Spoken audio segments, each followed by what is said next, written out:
আসসালামু আলাইকুম ওয়া রাহমাতুল্লাহি ওয়া বারাকাতুহু নাহমাদুহু ওয়া নুসাল্লি আলা রাসূলিহিল কারীম ক্বালা রাসূলুল্লাহ সাল্লাল্লাহু আলাইহি ওয়াসাল্লাম আল্লাহুম্মা আদখিলহু আলাইনা বিল আমনি ওয়াল ঈমান ওয়াস সালামাতি ওয়াল ইসলাম আও কামা ক্বালা আলাইহিস সালাতু ওয়াস সালাম। সুপ্রিয় দর্শক মণ্ডলী, রাসূল আকরাম সাল্লাল্লাহু আলাইহি সাল্লামের হাদিসে পাকের মাধ্যমে আজকের সুন্দর আয়োজন আমরা শুরু করতে যাচ্ছি।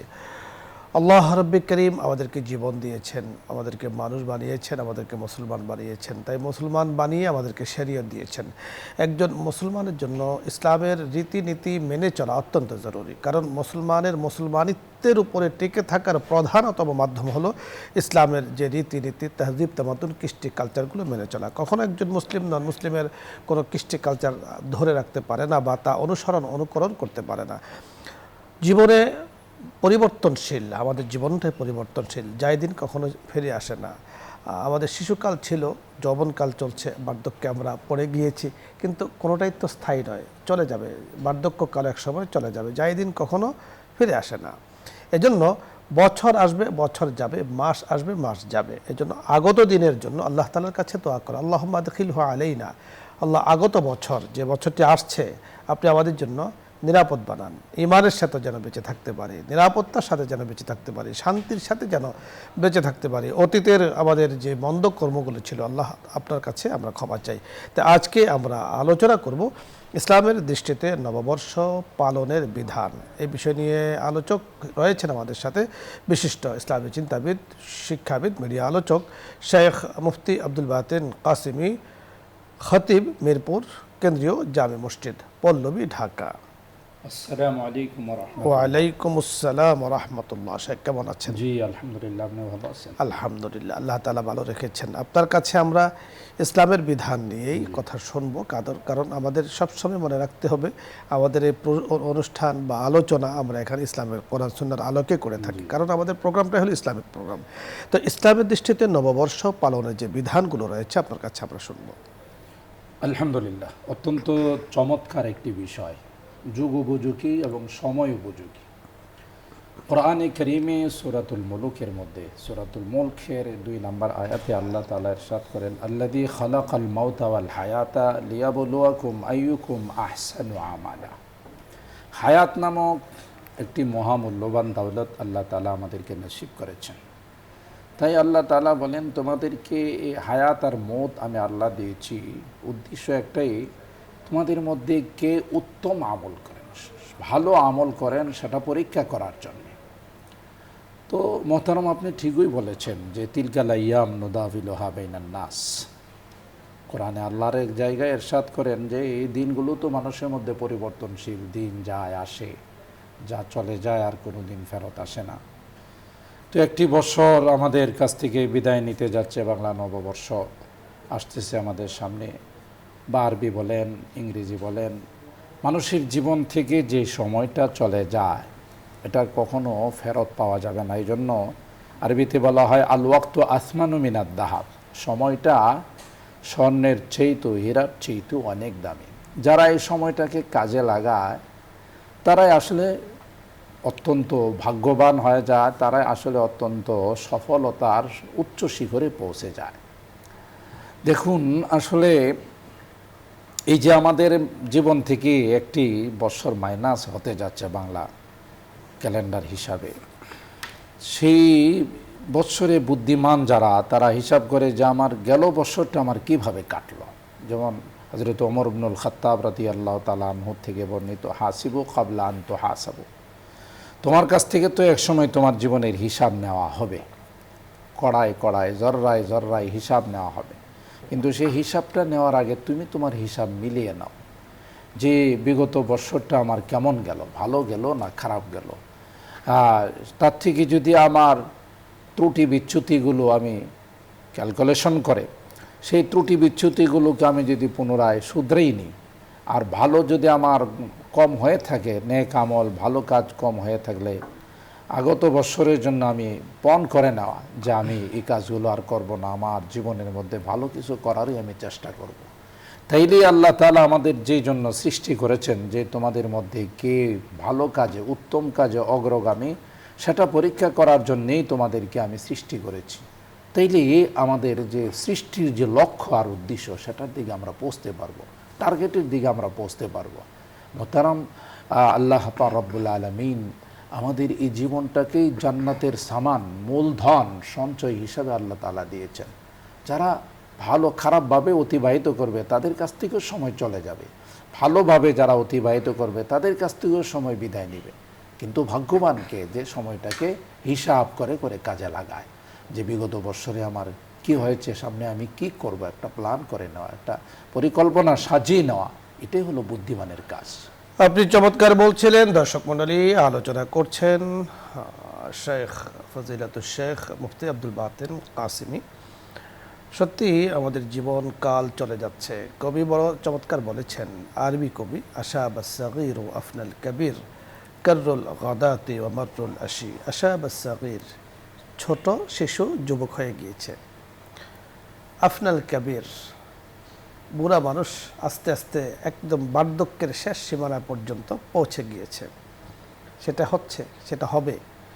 কাররুল গাদাতি ওয়া মাররুল আশি, প্রতিদিন সকাল সন্ধ্যা বারবার আসে যায়, কিন্তু আমার যৌবনকাল তো আর ফিরে আসবে না, আমার বার্ধক্য তো আর ফিরে আসবে না, আমার শৈশবকাল তো আর ফিরে আসবে না।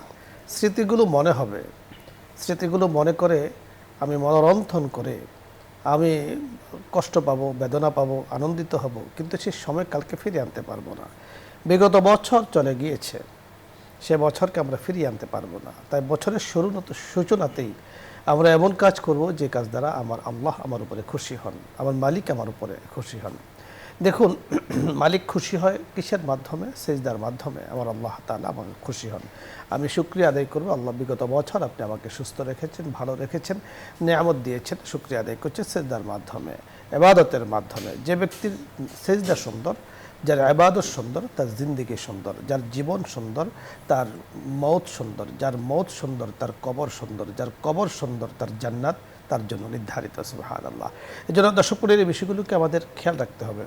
এজন্য যে দোয়াটি রাসূল আকরাম সাল্লাল্লাহু আলাইহি সাল্লাম আমাদেরকে শিখিয়ে দিয়েছেন, নববর্ষ যখন আসবে তখন আমরা যেন এই দোয়াটা আল্লাহ তাআলার কাছে করি। আল্লাহুম্মা আদখিলহু আলাইনা বিল আমনি ওয়াল ঈমানে ওয়াস সালামাতি ওয়াল ইসলাম। এই চারটি কথা আমরা আল্লাহ তাআলার কাছে চাই, যে আল্লাহ আপনি আমাকে এই বছরটা, আগত বছরটা আপনি আমাকে ঈমান দান করেন, আমান দান করেন, নিরাপত্তা দান করেন। আমরা চাই নিরাপত্তা, সকল কিছু থেকে আমরা নিরাপত্তা চাই, সকল বালা মুসিবত থেকে আমরা নিরাপদ চাই, নিরাপদ জীবন চাই, আল্লাহর শান্তি শৃঙ্খলা আমরা চাই, ইসলাম চাই। দর্শক মণ্ডলী, আলোচ্য বিষয় নিয়ে যদি আপনাদেরও কোনো কিছু জানার থাকে, কোনো প্রশ্ন থাকে, অথবা ইসলামের কোনো মাসলা মাসাইল জানার প্রয়োজন হয়, আপনি প্রশ্ন করুন, আমরা চেষ্টা করব কথা বলার জন্য। প্রথমে যিনি আছেন, আসসালামু আলাইকুম। দর্শক পরিচয় বলে প্রশ্ন করুন। আসসালামু আলাইকুম। ওয়ালাইকুম আসসালাম ওয়া রাহমাতুল্লাহ। হুজুর, আমার একটি প্রশ্ন, এই যে পয়লা বৈশাখে যে মানুষ পান্তা ইলিশ খায়, এটা কি খাওয়া যাবে? পান্তা ইলিশ জি জি, ধন্যবাদ। ওয়ালাইকুম আসসালাম ওয়া রাহমাতুল্লাহ। চমৎকার একটি প্রশ্ন করেছেন।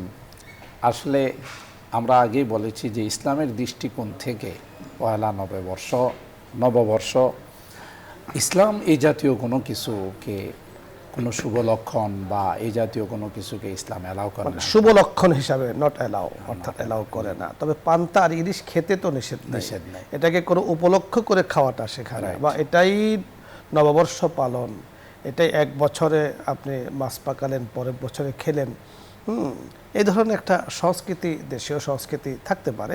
বাট ইসলাম যেটা বলেছে, হালাল সকল কিছু হালাল, হালালকে হালাল করে খেতে হবে। কোনো রসুমে ফেলে দিয়ে, কোনো রসুমের কি বলে বেড়াজালে ফেলে দিয়ে সেটাকে মানে হারাম করে নেওয়া, এটা কিন্তু উচিত নয়। এই জন্য আমাদের মনে রাখতে হবে, পান্তা ভাত তো ইলিশ মাছ দিয়ে, তাজা ইলিশ মাছ দিয়ে, শুকনা মরিচ দিয়ে খাওয়াটা তো কোনো নিষেধ নেই। আপনি আজও খান, কালো খান, ওই দিনও খান, মঙ্গলবারও খান, বুধবারও খান, খেতে কোনো নিষেধ নেই। এটাকে কোনো কিছু পালনের, কোনো কিছুর অংশ মনে করা, এটাই হলো নিষেধ, জরুরি মনে করা, এটা জরুরি মনে করা। জি, পরে দর্শক, আসসালামু আলাইকুম ওয়া রাহমাতুল্লাহ। ওয়ালাইকুম আসসালাম। আমার একটা প্রশ্ন ছিল। বলুন। যে আমার প্রশ্ন হচ্ছে, আমার পড়াশোনা করতে মন চায় না, আমার কিছু হলে যাতে আমার পড়াশোনা করতে মন চায়। আপনার কথা আমরা খুব একটা বুঝতে পারিনি, আপনি আরেকবার চেষ্টা করবেন। পরে দর্শক, আসসালামু আলাইকুম। আব্দুল জব্বার বলছিলাম, হুজুর ভালো আছেন? পাবনা থেকে। জি জি, আব্দুল জব্বার সাহেব, প্রশ্ন। জি হুজুর, আমি প্রশ্ন একটাই করব, সেটা হচ্ছে, খেয়াল করে একটু শুনবেন। এই যে গীবতকারীকে বলা হয় যে তোমরা কি মরা ভাইয়ের গোশত পছন্দ করো, এরকম একটা ভয় দেখায়। সুদখোরদের বিষয়ে হাদিস আসছে কি এখন আলেম আলেমের বক্তব্য যে সুদের নিম্নতম গুনাহ হলো মায়ের সাথে জেনা। আসলে মায়ের সাথে জেনা এই শব্দটা শুনতে কিন্তু একটা বিব্রতকর লাগে।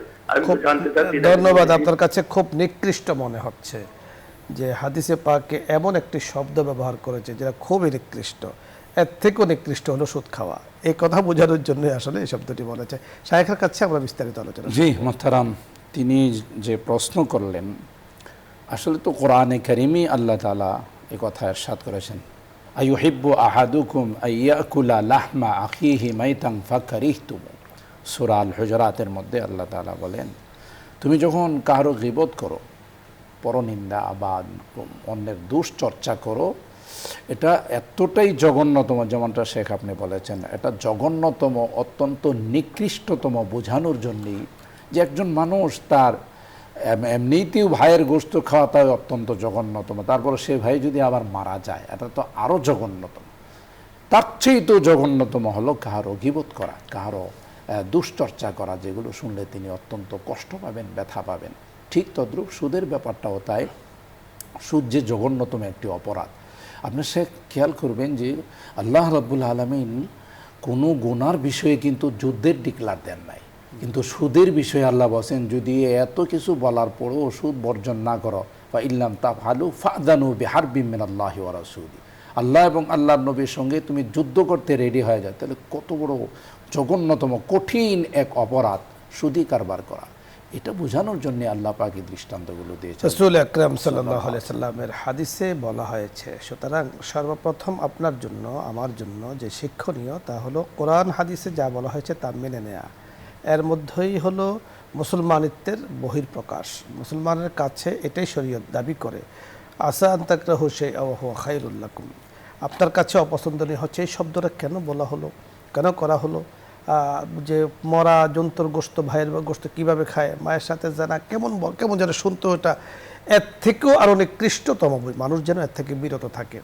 দেখুন, এত শক্ত ধমক, এত শক্ত শাস্তি, এত মজবুত সাথে বলার পরেও মানুষ কিন্তু গীবত থেকেও মুক্ত থাকছে না, সুদ থেকেও মুক্ত থাকছে না, সুদি কারবার করেই যাচ্ছে। এবং শেখ, আপনি আশ্চর্য হবেন, বর্তমান সমাজের হালাত বিভিন্ন জায়গাতে শোনা যায়, সমিতি আকারে বা বিভিন্ন পদ্ধতিতে সুদটাকে এমনভাবে করে নিয়েছে, অথবা ঘরে ঘরে সুদের যে চর্চা হচ্ছে, এটা যে কোনো অপরাধ, সেটাকে অপরাধী মনে করছে না। নামাজ পড়ছে, রোজা রাখছে, কিন্তু ঠিকই উনি সুদের কারবারের সাথে, ঘুষের কারবারের সাথে যুক্ত। তো এই জন্য মানে ব্যাপক আলোচনা, পর্যালোচনা দরকার। দেখুন, আমাদের এই জীবন আল্লাহ রাব্বে কারীমের দায়িত্বে রয়েছে, তিনি আমাদেরকে খাওয়াবেন, লালন পালন করবেন। সুতরাং আল্লাহ পাক শরীয়তে যেটা নিষেধ করেছেন এর থেকে দূরে থাকতে হবে। পরে দর্শক, আসসালামু আলাইকুম ওয়া রাহমাতুল্লাহ।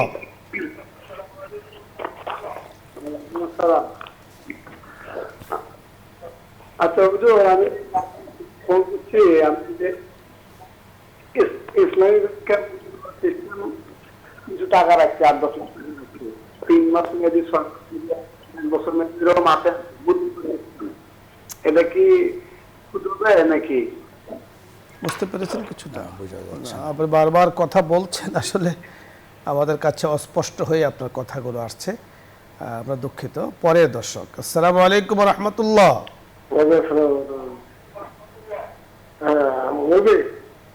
জি, প্রশ্ন বলুন। ইরানি মুসলিমদের, শিয়া মুসলিমদের কথা, এবং এদের আকীদা এবং ঈমানের আকীদা কিরূপ, এটা নিয়ে সমাজে বিভিন্ন ধরনের আলোচনা হয়, বিষয়টা একটু বিস্তারিত বলে ভালো হবে। ধন্যবাদ। বোঝা যায়নি। পরে দর্শক, আসসালামু আলাইকুম। ওয়ালাইকুম আসসালাম। জামাইতে প্রশ্ন ছিল, বলুন। আচ্ছা, আমার হচ্ছে পড়াশোনা করতে, এমন কিছু বলুন যাতে আমার পড়াশোনা করতে বলছে। আরেকবার বলুন। আমার পড়াশোনা করতে মন চায় না, আপনি এমন কিছু বলুন যাতে আমার পড়াশোনা করতে মন চায়। কিছুই বোঝা যাচ্ছে। বয়সটা হয়েছে, এটুকু বোঝা গেছে। আপনার বয়স নিয়ে হয়তো কোনো কথা জানতে চাচ্ছেন, কিন্তু আসলে আপনি চেষ্টা করছেন আমরাও চেষ্টা করছি, বোঝা যাচ্ছে না। পরের দর্শক, আসসালামু আলাইকুম। ওয়ালাইকুম আসসালাম। জি, প্রশ্ন করুন। জি হুজুর। বলুন। স্যার হুজুর আমার দুইটা প্রশ্ন ছিল। বলুন। এক নাম্বার প্রশ্ন হচ্ছে যে আমাকে যদি কেউ কারো বিরুদ্ধে গীবত করে অথবা ওই ব্যক্তি এসে আমাকে জিজ্ঞেস করে যে উনি কি কিছু বলেছে, তাহলে আমি কি বলবো? মিথ্যা বলবো নাকি সত্য বলবো? দ্বিতীয় প্রশ্ন আপনার। ধন্যবাদ। কানেকশন বিচ্ছিন্ন। বড় চমৎকার একটা বিষয় বলেছেন, বুঝতে পেরেছেন। অর্থাৎ উনি যে বিষয়টি বলতে চাচ্ছেন যে আমার কাছে একজনে আরেকজনের ব্যাপারে গীবত করেছে। আচ্ছা, এখন যার ব্যাপারে গীবত করেছে উনি এসে জিজ্ঞেস করলেন উনি কি বলল, তখন এমত অবস্থায় আমি কি করব? উনি কি করবেন? উনি কি মিথ্যা বলবেন না সত্য বলবেন? অত্যন্ত চমৎকার এবং সময় উপযোগী, সমাজ উপযোগী। কোরআনে কারিমে আল্লাহ রাব্বুল আলামিন ইরশাদ করেন, ইন্নামাল মুমিনুনা ইখওয়া ফাআসলিহু বাইনা আখাওয়াইকুম। ইমানদার একজন আরেকজনের সাথে ভাই বোনের সম্পর্ক, তোমরা তাদের আপোষে ইসলাহ করো, যেন কোনো বিষয় উত্তেজিত না হয়, সমাজের মধ্যে অশান্তি বিস্তার না করে। এটাই ইমানদারদের প্রতি আল্লাহর নির্দেশ। বিধায় কেউ যদি আপনার কাছে কোনো গীবত করে থাকে, কোনো দুশ্চর্চা করে থাকে, আপনার উচিত হবে তাকে না বলা, বরং এইভাবে তাকে বলা যে না, ঠিক আছে, সে আপনার বিরুদ্ধে কিছু বলে নাই, আপনি আপনার সম্পর্কে কোনো সমালোচনাও করে নাই। যেহেতু আপনি যদি আবার তাকে এটা জানিয়ে দেন, একটা অশান্তি বিরাজ করবে, ফিতনা বিরাজ করবে সমাজের মধ্যে। হ্যাঁ, যদি আপনি তাকে কখনো সুযোগ হয়, সম্ভব হয়, তার কোনো দোষ থাকলে সেটা হিকমতের সাথে সুন্দরভাবে তাকে আপনি শেখ বড় চমৎকার বলছিলেন। আপনার মিথ্যা বলার কোনো প্রয়োজন নেই। রাইট। আপনি প্রথমত হলো আপনার যে দায়িত্ব, তা হলো আমাদের বুজুর্গানে দিন যে দায়িত্বটা পালন করতেন, যেভাবে জীবন গড়েছেন, ওনারা কারো গীবত করতেন না, কারো গীবত শুনতেন না। অর্থাৎ নিজেও কারো গীবত করতেন না, অপর থেকে শুনতেন না। তো আপনার কাছে যখন একজনে গীবত করছে, তখন আপনি যখন দেখছেন যেটা গীবতের পর্যায়ে চলে যাচ্ছে, তো আপনি সেটাকে সেখানে বন্ধ করে দেন, সেখানে স্টপ, বলে আমি গীবত শুনি না। এখন সে মনে কষ্ট করতে পারে, নিতে পারে, কিন্তু তার একটা ইসলাহ হয়ে গেল, আপনি তাকে পরিশুদ্ধ করে দিলেন। এখন আপনার ভাই যখন আসবে যে কি বলছে, যে সে কি বলছে, অনেক কিছু বলতে চেয়েছে আমি শুনিনি, রাইট। আপনার সত্য কথা বলার মানে সত্যই বলতে হবে, মিথ্যার কোনো অবকাশ নেই। যখন শুনেছে নেই, তখন মনে রাখতে হবে এমন কোনো কথা প্রচার না করা যার কারণে ফিতনা হয়, যেটা আমাদের শাইখে বলেছেন।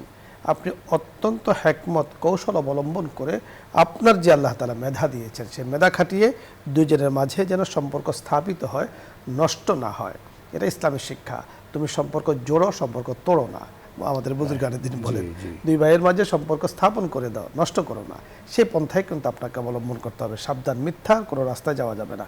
আমাদের দর্শক যারা আছেন, আমাদের সকলের জন্য কিন্তু কথাগুলো, গীবত করব না, গীবত শুনবো না। আল্লাহ তাআলা আমাদেরকে তৌফিক দান করেন। পরে দর্শক, আসসালামু আলাইকুম। আসসালামু আলাইকুম। ওয়ালাইকুম আসসালাম। হুজুর, আমি সুনামগঞ্জ জগন্নাথ থেকে ইনুজ বলছিলাম। জি ইউনুস ভাই, প্রশ্ন। হুজুর, এক গীতি কবি বলছেন যে সবাই বলে বয়স বাড়ে, আমি বলি কমেনি। হ্যাঁ, তো প্রশ্ন হলো হুজুর, যে এই যে আপনার এই শুভ নববর্ষ, এই মঙ্গল শোভাযাত্রা, পান্তা ভাত খাওয়া, হ্যাঁ, এইগুলি কি আমাদের এই ধর্মে আছে? এগুলি কি আমাদের? ধন্যবাদ ইউনুস সাহেব, আপনাকে ধন্যবাদ। আমরা কিন্তু এই কথাগুলো বলেছি যে মানে শুভ নববর্ষ কিভাবে পালন করতে হয়, আমরা সংক্ষিপ্তভাবে কোরআন সুন্নাহর আলোকে বলেছি যে আমাদের কি কাজ, সেটা আমরা বলে দিয়েছি। আর আপনি যে কবিতা পেশ করেছেন যে সবাই বলে বয়স বাড়ে, আমি বলি সবাই কমে, এটা আসলে সবাই বলে না, আমরাও বলি বয়স বাড়ে না, বয়স কমে। আমরা বলছি যে মনে হয় যে 60-70 বছর আমাদের হয়ে গেছে, অনেক বছর। আসলে না, দুনিয়ার হায়াত যেমন কমছে, আমার আপনার হায়াতও কমছে। বরাদ্দ যদি 70 থাকে 65 হয়ে গিয়েছে, আর 5 বছর বাকি আছে, তাই বয়স কিন্তু কমে। ধন্যবাদ শেখ, আপনাকে ধন্যবাদ, আমাদের সকলকে ধন্যবাদ জানাচ্ছি। দর্শক মণ্ডলী, আপনারা আমাদের জন্য দোয়া করবেন, আমরাও নাখান্দা গুনাহগার বান্দা আপনাদের দোয়া করছি। আল্লাহ পাক সকলের জন্য খায়রা কল্যাণের ফয়সালা করুন, আমিন ইয়া রাব্বাল আলামিন। ইনশাআল্লাহ আগামী দিন বিকাল 3:30 আবারও দেখা হচ্ছে নিউজ 24 এর লাইভ অনুষ্ঠান ইসলাম আমরা। আসসালামু আলাইকুম ওয়া রাহমাতুল্লাহি ওয়া বারাকাতুহু। এখন দোয়া হচ্ছে, দুরূদ ইস্তিগফার পাঠ করি। আল্লাহুম্মা সাল্লি আলা সাইয়্যিদিনা ওয়া নাবিয়্যিনা ওয়া শাফিঈনা ওয়া হাবিবিনা মাওলানা মুহাম্মদ সাল্লাল্লাহু আলাইহি ওয়াসাল্লাম। আস্তাগফিরুল্লাহ আস্তাগফিরুল্লাহ আস্তাগফিরুল্লাহ। اللهم بلغنا فيما يرضيك أعمالنا يا رب العالمين. اللهم اجعلنا من الذين يستمعون القول ويتبعون أحسنه. رب ارحمهما كما ربياني صغيرا. اللهم وفق جميعنا لما تحب وترضى واجعل آخرتنا خيرا من الأولى. رب كريم الله আমাদের এই প্রাণপ্রিয় অনুষ্ঠান নিউজ 24 ইসলাম আমরা এই অনুষ্ঠানে গুরুত্বপূর্ণ বিষয়গুলো নিয়ে আলোচনা করা হয়, সময় উপযোগী বিষয়গুলো নিয়ে আলোচনা করা হয় ইসলাম এবং কোরআন সুন্নাহর আলোকে। সেই আলোচনাগুলোর উপর আমাদের আমল করার তৌফিক নসিব করে দাও ইয়া রাব্বাল আলামিন। আল্লাহ, যারাই যেখান থেকে আমাদের সঙ্গে হাত তুলেছেন সকলের হাতগুলোকে তুমি কবুল করে নাও, রোগীদেরকে পরিপূর্ণ শিফা নসিব করে দাও আল্লাহ, মরহুমদেরকে তুমি মাফ করে দাও। বিশেষ করে আল্লাহ, যাদের উদ্যোগে আজকের এই আয়োজন নিউজ 24 পরিবার যারা আছেন তাদেরকে নেক হায়াতের মালিক বানিয়ে দাও। খাস করে আল্লাহ, যারা দুনিয়ার থেকে বিদায় নিয়ে চলে গেছেন তাদের জিন্দেগির গুনাহ খাতাগুলো মাফ করে দাও আল্লাহ। চেয়ারম্যান মহোদয় সহ আরও যারা উপরস্থ কর্মকর্তা আছেন সকলকে নেক হায়াতের মালিক বানিয়ে দাও।